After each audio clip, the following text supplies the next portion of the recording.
Hello, this is Mr. Stansbury. I'm going to take you through the notes on cylinders and cones. At the end of this, you should be able to say I can find the volume and surface area of cylinders and cones. So, first thing, a cylinder. Here's a cylinder. From the middle of the circle on the cylinder to the outside is still the radius. So there, out here, that would be the radius also. The height is how tall it is. It can be either like the edge over here or down through the middle. And down through the middle has got a certain name called an axis. Okay, this is considered to be a right cylinder because this either of these walls here make a right angle with the base, where anything that doesn't make a right angle with the wall and the base is called an oblique cylinder, so not a right angle. But everything else would be the same radius. The height would actually be from like basically anywhere on the top down to the bottom, but not like from here to here. That would not, the axis would not be the same thing as the height. In fact, that wouldn't really even be the axis because I believe the axis is where you like rotate it around. Anyway, oblique cylinder just doesn't have a right angle. That's the important part. We also have cones. Okay, so cone, here's a cone here, still the radius on the circle here. The height will be from the center, like the vertex up here. Oops, this is called vertex. Right here is the vertex. That's where they all, like all those points go up there to meet. And the height will be from the vertex dropping straight down to the base, and it will always make a right angle with the base. Okay, and that will be the height. And then this here on any one of these edges going from the vertex down to the side of the circle instead of down to the center of the circle at the bottom is called the slant height, and that's important for the surface area. Okay, and then here is an example of an oblique cone. A right cone drops from the vertex, is straight over the center of the circle of the base. That's a right cone. So anything that gets slanted off of that would be considered to be an oblique cone. Okay, now volume. Volume of a cylinder is the area of the base. So we take this area of the base and then we multiply it by how tall it is, the height. Okay, just like what we would do with a rectangular prisms, you'd find the area of one of the sides and you'd multiply it by how tall it is or how wide it is or how deep it is. Okay, so it's the area of the base times the height. So in this case here, since the base is a circle, the volume is pi r squared. The area of the base is pi r squared, and then you multiply it by the height. Okay.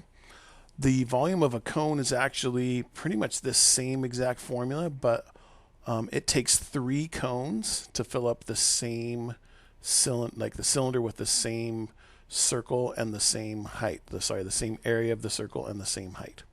Okay, so then it would just be simply 1/3 of pi r squared times h. All right. Okay, now with that, I'm going to, let's do this. Let's take a look using those two, using these formulas that we have here. Let's go through and let's find some volumes of some cylinders and some cones. Okay. Okay, so like this one here. Find the volume of each figure. Round your answers to the nearest hundredth if necessary.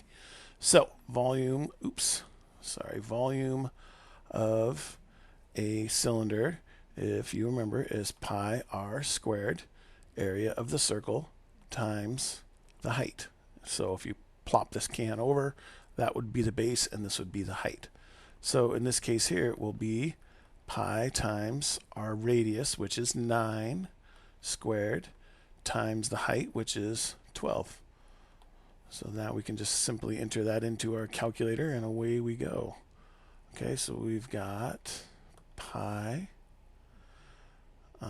times 9 squared times 12 will give us that, and we push this button here, and that gives us the actual volume to the nearest hundredth without the pi. Okay, so 3053 point, let's see, the 8 tells the 2 to get bigger, 3053.63.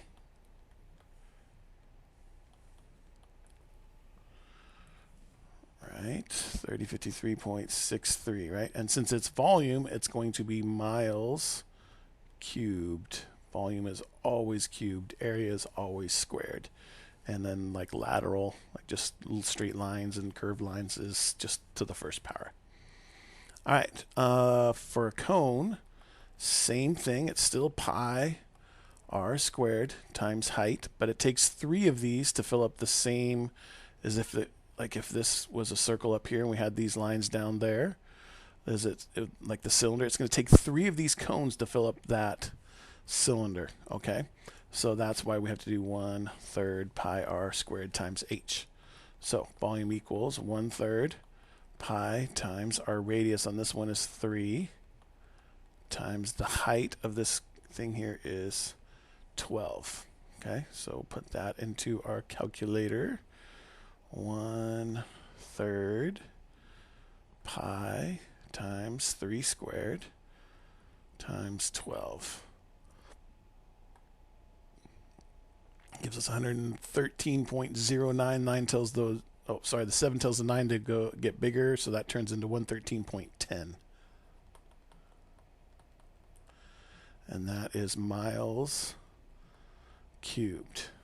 Okay, now if 113.10 and 113.1 is really the same thing, but you want to write it like this because it's asking you to go to the nearest hundredth, and this is the 100th spot here. So by putting that 0 in there, that basically just says I actually rounded this to the nearest 100th, not to the nearest 10th. Okay, so that 0 is actually, even though it doesn't change the value, it shows where you rounded to.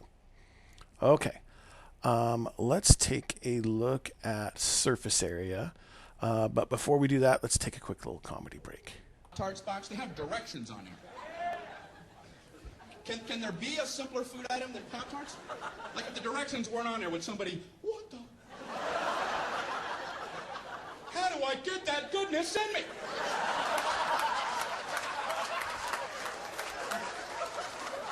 What do you do? How do you get it done? You read, man. That's what you do. They have 2 sets of directions. In case you don't understand one set, you abandon that whole track and get on something a little easier for yourself. They have a set of toaster directions, which, believe it or not, is more than 1 step. How could there possibly be more than 1 step?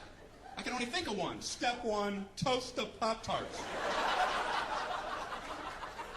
Go ahead, toast them. Hey, are you still reading this? Okay.